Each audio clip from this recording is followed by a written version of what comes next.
What is up mga higala? Ako na po din si Krizby, and for this video mga higala, I am going to do an unboxing and a quick review of the aircon that I bought in Shopee during the 7/7 sale. But before that, let's roll the intro.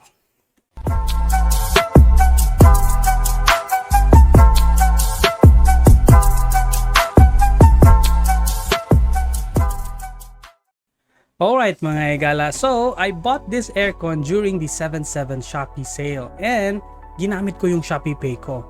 If you want to know more about Shopee Pay, you can check out the video mga higala. I showed it there on how I bought it using Shopee Pay. Alright, so let's start unboxing.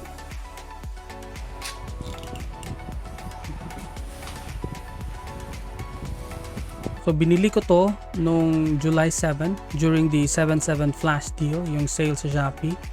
Tapos natanggap ko nung July 16. So 9 days lang bago ko natanggap yung item upon purchasing this. 9 days lang. Para sa akin mabilis na yung 9 days kasi malaking item to, mabigat. Tapos malayo pa yung lugar namin, nasa Mindanao, Cagayan de Oro City. Wala namang masyadong damage yung box. Hindi naman maiiwasan yang may mga yupi-yupi kasi malayo yung lugar namin, tapos mabigat pa. And also yung aircon, wala namang gas-gas, walang mga yupi. Napakaswerte ko. It's in perfect condition. Kudos to Shopee Express for delivering my item in perfect condition. Kasi ang dami kong nababasa sa comment section na yung item nila may mga gas-gas, may mga yupi, lalo na sa likod ng aircon ditong banda.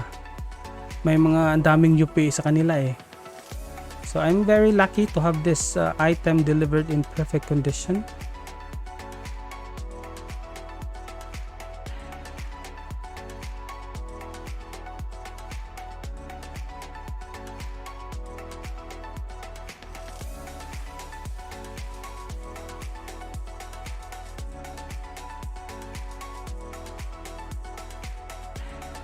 So ito yung aircon, may dalawang knob siya. Yung isang knob for temperature at yung isa naman is for mode.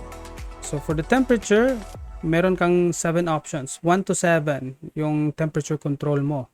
Tapos yung mode naman, merong switch off, low cool, itong maliit na snow icon, at saka high cool. At sa kabila naman, may low fan at saka high fan. Yun lang, napaka-basic. Napaka-basic ng aircon na to. And also dito sa may banda, may sa gilid, you can easily remove the filter. Easy access. Okay, some additional information for the aircon. Ito yung yellow paper niya. So meron siyang 11.1 EER, meaning energy efficiency ratio. So the higher the number, the better.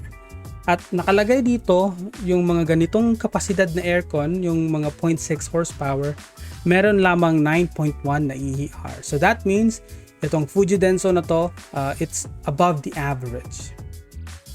So we've already tested the aircon last night and we turned it on at 10 PM and it only took 10 to 15 minutes for the air conditioner to cool the whole room. Hindi naman ganun kalaki yung room namin, only around 8 to 9 square meter. Pero napaka-effective niya. Sobrang lamig nga niya around 3 to 4 AM in the morning. So I have to get up and turn it off. Kasi sobrang lamig na. And also I'm going to show you a sound test. So I was quite surprised kasi I was expecting it to be that noisy pero hindi.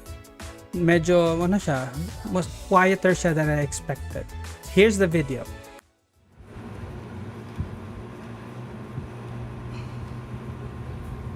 No siya.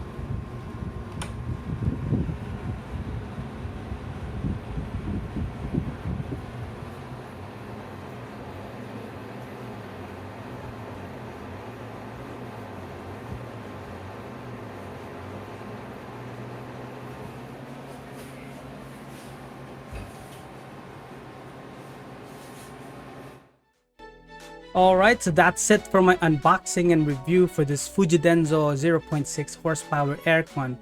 And also mga higala, I'll be making more videos about this aircon in the future, especially the power consumption of the aircon, kung magkano yung dagdag sa bill ko with this using this aircon 8 hours in a day. Alright, so if you find this video helpful and informative mga higala, please do consider subscribing to my channel so that I can make more of these videos. Thank you so much and I will see you on my next vlog. Bye-bye.